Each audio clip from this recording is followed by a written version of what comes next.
आप सभी को जय मसीह की मेरे प्यारे भाई और बहनों। मैं आपका भाई अजय बंछोर।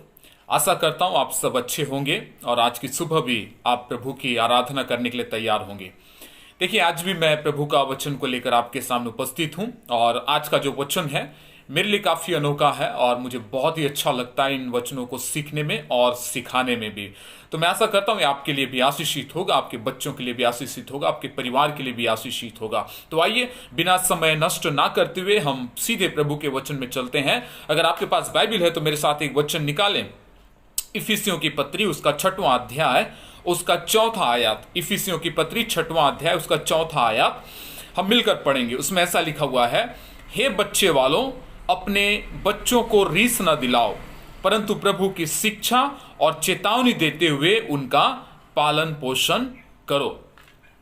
आपको याद होगा मैंने शुक्रवार को विशेषकर जवानों के लिए शिक्षा दिया था कि जवानों को कैसे जीवन जीना चाहिए। और आज रविवार की सुबह मैं उन अच्छे माता और पिताओं के लिए वचन को लेकर आया हूं। अच्छे माताओं पिताओं के लिए और अच्छा माता पिता हम कैसे बन सकते हैं, मैं प्रभु के वचन से आज कुछ बातें आपको सिखाना चाहूंगा। क्योंकि मेरे प्रियो, आप जानते हैं हमारा पीढ़ी अभी है, हम लोग अभी अपने पीढ़ी में हैं, लेकिन हमारे पास जो बच्चे हैं, चाहे वो बेटा हो चाहे बेटी हो, जो प्रभु ने आपको और मुझे दिया है, वो हमारे नेक्स्ट जनरेशन है, वो हमारे अगले पीढ़ी है। तो उनके प्रति एक बहुत बड़ी जिम्मेदारी परमेश्वर ने आपको और मुझे दिया है। इसलिए हम उन जिम्मेदारियों से भाग नहीं सकते, हमें उन जिम्मेदारियों को निभाना होगा।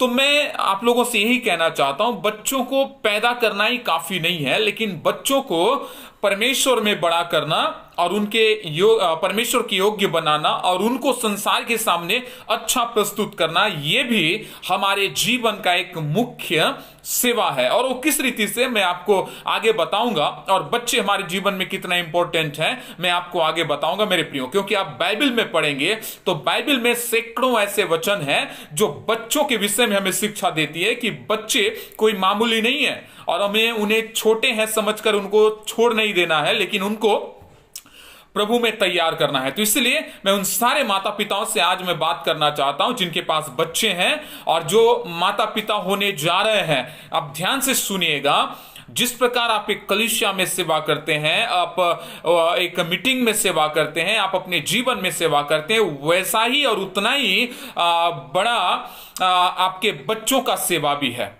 तो इसलिए इस सेवा को आप कमजोर और अपने साइड में नहीं रख सकते। तो बच्चा परमेश्वर ने हमको दिया है, तो उन बच्चों को हमें परमेश्वर के लिए तैयार करना है, दुनिया में हमें उनको एक अच्छे नागरिक के रूप में तैयार करना है। तो अभी हम देखेंगे कि किस प्रकार से हम अपने बच्चों को तैयार करेंगे। बड़े छोटे से समय में मैं छोटी सी शिक्षा में हर एक माता पिता को देना चाहूंगा ताकि आपके बच्चे परमेश्वर के योग्य हों। इफिसियों 6:4 हमने पढ़ा और यहां पर पढ़ने के बाद 4 बातें विशेषकर उभर कर आती हैं, जो 4 बातें मैं आपको बताने जा रहा हूं। लेकिन उससे पहले एक मैं सवाल आपसे पूछना चाहता हूं, और वो सवाल यह है, माता पिता आप स्वर्ग चले जाएं और आपके बच्चे, बेटा हो या बेटी हो, नरक चले जाएं, आपको कैसा लगेगा? आप मुझसे भी पूछेंगे, अरे पास्टर आप क्या बोल रहे हैं? आप ताज्जुब होंगे। हां, ये सही है मेरे प्रियो, क्योंकि कई माता पिता अपने बच्चों के लिए गंभीर नहीं है। आज कई बच्चे ऐसे अवस्था में हैं, वो नर्क जाने के लिए रास्ते पर खड़े हैं और उनके माता पिता बहुत अच्छे हैं, प्रार्थना वचन में आगे प्रभु में सब में अच्छे हैं, वो स्वर्ग जाने के योग्य हैं, लेकिन उनके बच्चे नर्क के लिए तैयार हो रहे हैं। तो आप जिस प्रकार अपने बच्चों को यहां प्यार करते हैं, तो उसी प्रकार आपके बच्चों को प्रभु के राज्य के लिए भी तैयार करना होगा। अन्यथा जो मैंने प्रश्न पूछा वो 100% सही होगा कि हम स्वर्ग जाएंगे और हमारे बच्चे नर्क जाएंगे। इसलिए आइए हम इस वचन से सीखेंगे कि क्या क्या हमारे बच्चों के लिए हमें करना होगा जिससे हमारे बच्चे प्रभु के राज्य के लिए तैयार हो। देखिए, मैं आपको 4 बातें इसी वचन से आपको बताना चाहूंगा, और वो 4 बातें क्या है? पहला है, जैसे यहां पर वचन में लिखा हुआ है, पहला है, हे बच्चे वालों, अपने बच्चों को रीस ना दिलाओ। हे बच्चे वालों, अपने बच्चों को रीस ना दिलाओ। रीस दिलाने का मतलब क्या है मेरे प्रियो? रीस का मतलब है हमें बच्चों को एंगर नहीं बनाना है, बच्चों को क्रोध में हमको नहीं लेकर आना है। किस प्रकार से हम क्रोध में लेकर आते हैं मैं आपको बताना चाहता हूं। हम अपने बच्चों को जिद्दी ना बनाएं, हम बच्चों से झूठे वादे ना करें, हम कई बार बच्चे गाली गलौज करते हैं, हम खुश होते हैं हमारा बच्चा गाली दे रहा है, हम उसे इग्नोर करते हैं। नहीं, अपने बच्चों को सुधारें। बड़ों को जब बच्चे मारते पीटते हैं, गाली गलौज करते हैं, उस समय हमारे बच्चों को सुधारना है। ताकि मेरे प्रियो, आप नीति वचन 22:6 में आप पढ़ेंगे तो इस वचन में कहा गया है, बच्चे को उसी मार्ग की शिक्षा दो जिससे वो अपने बुढ़ापे तक ना भूल सके। किस मार्ग की?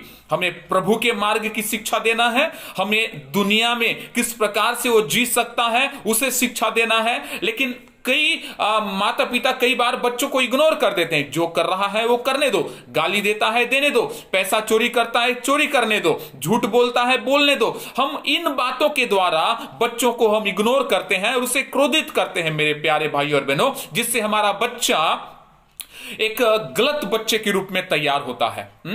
जैसे मैंने पहले भी आपको बताया, कई बच्चे गाली देते हैं, कई बच्चे बड़ों को मारते हैं, कई बच्चे चोरी करते हैं, झूठ बोलते हैं। हम इसे इग्नोर करेंगे तो ये धीरे धीरे उसका आदत बनता जाएगा और वो बच्चा एक दिन इसी आदत में बढ़ते बढ़ते चला जाएगा और वो एक नर्क जाने के लिए तैयार हो जाएगा मेरे प्रियो। इसलिए माता पिता का कर्तव्य है कि अपने बच्चों को रीस ना दिलाएं। रीस दिलाने का मतलब है, कई बार माता पिता बच्चों को झूठे वादे करते हैं, मैं साइकिल खरीद दूंगा, मैं तुझे इस स्कूल में पढ़ाऊंगा, मैं तुझे ये दूंगा वो दूंगा। हम बच्चों को देते नहीं तो बच्चे के अंदर क्या एक क्रोध पैदा हो जाता है। आप कई बच्चों को देखते होंगे, जब उसे चॉकलेट ना दिया जाए तो मारता है। कई बच्चों को आप देखते होंगे, उसकी इच्छा पूरी ना किया जाए वो गाली देता है। हम माँ बाप भी इसे इग्नोर करते हैं। तो याद रखना, जो आप वायदा करते हैं अपने बच्चे से पूरा करें, ताकि बच्चा आपके प्रति क्रोधित ना हो और उसका क्रोध उसके जीवन में ना बढ़ सके। इसलिए पहला जो इस वचन में लिखा गया है, इस वचन में वही है कि अपने बच्चों को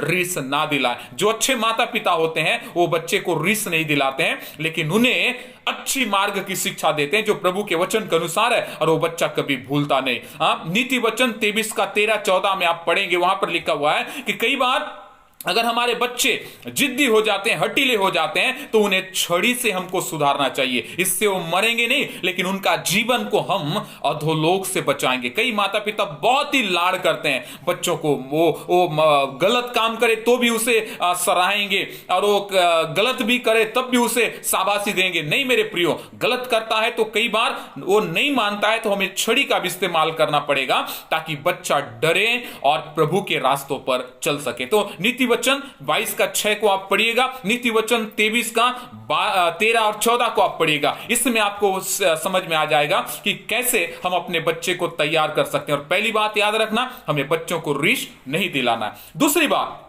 इसमें लिखा हुआ है, हे बच्चे वालों, अपने बच्चों को रीस ना दिलाओ, परंतु प्रभु की शिक्षा दो। प्रभु की शिक्षा दो। आप उसके लिए पढ़ सकते हैं व्यवस्था विवरण 6:6-7। इसमें क्या लिखा हुआ है? लिखा हुआ है कि तू अपने बच्चे को चलते फिरते उठते लेटते समय प्रभु की आज्ञाओं को याद दिलाना, प्रभु के वचन को सिखाना, ताकि तेरा बच्चा सही मार्ग पर चल सके। और फिर आप व्यवस्था विवरण 11:19 में भी आप पढ़ सकते हैं कि बच्चों को परमेश्वर की आज्ञा सिखाना चाहिए, कि परमेश्वर ने उनके जीवन में क्या किया उन बातों को सिखाना चाहिए, ताकि बच्चा बचपन से ही प्रभु की शिक्षा सीखे। मैं कई ऐसे माता पिताओं को जानता हूं मेरे प्रियो, जो खुद तो चर्च जाते हैं लेकिन अपने बच्चों को नहीं ले जाते हैं। वो कहते हैं बेटा घर का रखवाली करना, बेटा गाय बैल को ध्यान देना, बेटा घर में कोई चोर उर ना घुस जाए तो इस यहीं पर रहना, हम माता पिता जाकर आराधना करके आएंगे। गलत मेरे प्यारों, अपने बच्चों को चर्च ले जाएं, अपने बच्चों को वचन सिखाएं, अपने बच्चों को संडे स्कूल भेजें, अपने बच्चों को गीत सिखाएं, अपने बच्चों को बाइबल पढ़ना सिखाएं। देखिए कई बार हम जोर देते हैं, बेटा पढ़ाई कर, बेटी पढ़ाई कर, ऐसा बनना है वैसा बनना है, ये सब बातें हमारे जहन में होती है, लेकिन क्या जब हमारा बच्चा प्रभु में ना बढ़े। इसलिए हमारे बच्चों को वचन सिखाना है, वचन पढ़ाना है। जितना हमें दूसरा पुस्तक पढ़ने के लिए कहते हैं, हमारे बच्चों को पुस्तक पढ़ने के लिए कहना है। मेरी 2 बेटी हैं, बड़ी बेटी 11 साल की, छोटी बेटी 7 साल की। मैं आज भी हर शाम मेरे बच्चों को बाइबल पढ़ने को कहता हूं, हर दिन मैं उन्हें वचन रटने को कहता हूं, हर दिन उन्हें मैं समझाता हूं, सिखाता हूं मेरे प्रियो, ताकि मेरे बच्चे आगे बढ़कर खराब ना हो। इसलिए आपकी भी जिम्मेदारी है कि आप अपने बच्चों को प्रभु की शिक्षा दें, अपने बच्चों को प्रभु की शिक्षा दें। तीसरी बात मैं आपको यहां पर सिखाना चाहता हूं, लिखा हुआ है, हे बच्चे वालों, अपने बच्चों को रीस ना दिलाओ, परंतु प्रभु की शिक्षा और चेतावनी देते हुए। प्रभु की चेतावनी देते हुए, दुनिया की चेतावनी देते हुए हमें उसको आगे बढ़ाना है। प्रभु और दुनिया की हमको चेतावनी देना है। यानी प्रभु में अगर हमारा बच्चा आगे बढ़ेगा उसे क्या फायदा है, दुनिया में अगर हमारा बच्चा आगे बढ़ेगा प्रभु के बिना उसको क्या घाटा है, ये बातें हम माता पिता को समझाना चाहिए। उसके लिए पहला समूएल 1:28 आप पढ़ सकते हैं, जहां पर हन्ना का कहानी मुझे बहुत अच्छा लगता है। हन्ना एक बांझ स्त्री थी और बहुत सालों के बाद परमेश्वर ने उसको एक बेटा दिया जिसका नाम उसने समूएल रखा। और हन्ना ने वायदा किया था, परमेश्वर ये बेटा को मैं तेरे चरणों में भेंट चढ़ाऊंगी जब तू मुझे देगा। और वैसा ही उसने की। जब वो बेटा दूध छुड़ा ली उसकी मां ने, उस समूएल को हन्ना ने परमेश्वर के मंदिर में दे दिया। मेरे प्रियो, इसलिए दे दिया ताकि परमेश्वर की योजना उस बच्चे के जीवन में पूरा हो। इसलिए वो जानती थी कि वो बच्चे को किस रीति से बड़ा करना है। वो जब तक वो बच्चा समझ गया, सीख गया, वो प्रभु की चेतावनी देती थी, प्रभु के बारे में बोझ डालती थी, परमेश्वर के बारे में बातों को सिखाती थी। इसलिए वो छोटा सामुएल मंदिर में जाकर रह सका, वरना कोई भी बच्चे अपने माता पिता को छोड़कर नहीं रह सकते। इसलिए हन्ना ने जो परमेश्वर से मांगा और उसी चीज को परमेश्वर को वापस किया। इसी प्रकार हमारे बच्चों को भी हमें परमेश्वर की चेतावनी देना है, सिखाना है, परमेश्वर के हाथों में समर्पण करना है ताकि हमारे बच्चे अच्छे हो। बाइबल में कई सारे उदाहरण हैं। अब्राहम और सारा ने अपने बच्चे को परमेश्वर के विषय में सिखाया, इसहाक को। मरियम और यूसुफ ने यीशु मसीह को भी परमेश्वर के राज्य के विषय में सिखाया, उसे अच्छे बच्चे के रूप में तैयार किया। नूहा ने भी अपने बच्चों को तैयार किया, तभी वो पाप से बच गए और बाढ़ से भी बच गए। मेरे प्यारे भाई और बहनों, तो हमें हमारे बच्चों को प्रभु की और दुनिया की चेतावनी देना है। हमारे बच्चों को हमें प्रभु में बढ़ाना है, साथ ही साथ दुनिया के पापों से भी हमें उनको आजाद करना है, छुड़ाना है, तभी हमारे बच्चे अच्छे हो पाएंगे। चौथा बात यहां पर लिखा हुआ है, हे बच्चे वालों, अपने बच्चों को रीस ना दिलाओ, परंतु प्रभु की शिक्षा और चेतावनी देते हुए उनका पालन पोषण करो। चौथी बात, माता पिताओं को अपने बच्चों का अच्छा पालन पोषण करना चाहिए। भजन संहिता 127 का 3 में लिखा हुआ है, यहोवा परमेश्वर के दिए हुए भाग हैं, वो माता पिता की नहीं, परमेश्वर के दिए हुए भाग हैं। जितना आप अपने चर्च में सेवकाई करते हैं, जितना आप दुनिया में सेवा करते हैं, उतना ही आपका कर्तव्य है कि आप अपने बच्चों के जीवन में भी सेवा करें। इसलिए अच्छा पालन पोषण का मतलब क्या है? प्रभु में अच्छा पालन पोषण करें, प्लस उन्हें अच्छा खाना खिलाएं, अच्छा स्कूल में पढ़ाएं, अच्छा वस्त्र पहनाएं, उनकी सारी जरूरतों को पूरा करें, ताकि बच्चे एक अच्छा, स्वस्थ और मजबूत होकर आपके परिवार में जन्म ले सके। मेरे प्रियो, आज कई माता पिता कमाते तो हैं, लेकिन उन्हें अपने बच्चों को पढ़ाने का सोच नहीं रहता, उन्हें अपने बच्चों के लिए अच्छा खिलाने का सोच नहीं रहता, अच्छा पहनाने के लिए सोच नहीं रहता। बच्चे तो हमने पैदा कर दिए, अब आगे काम उनका है, वो जैसे बढ़े, जैसे पढ़े, जैसे लिखें, जैसे भी हो। नहीं मेरे प्यारे भाई और बहनों, परमेश्वर ने बच्चों की जिम्मेदारी आपके और मेरे हाथों में दिया। इसलिए एक अच्छा माता पिता बने, अपने बच्चों को नर्क जाने से रोकें।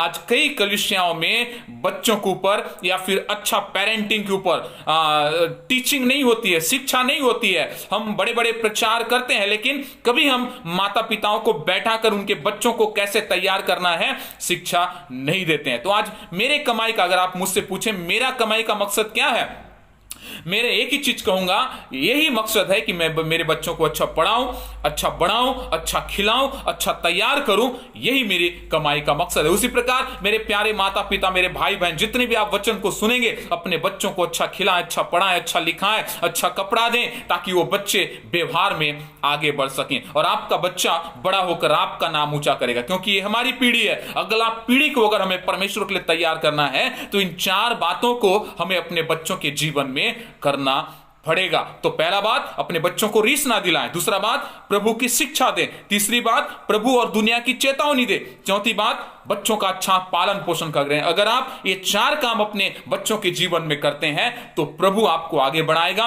और आपके बच्चों को अच्छा करेगा। तो एक अच्छा माता पिता बनिए, अपने बच्चों को प्रभु में आगे बढ़ाइए और उन्हें प्रभु की बातों को सिखाइए। तो आज के छोटा सा संदेश से और शिक्षा से प्रभु आपको बहुत आशीष दे। God bless you.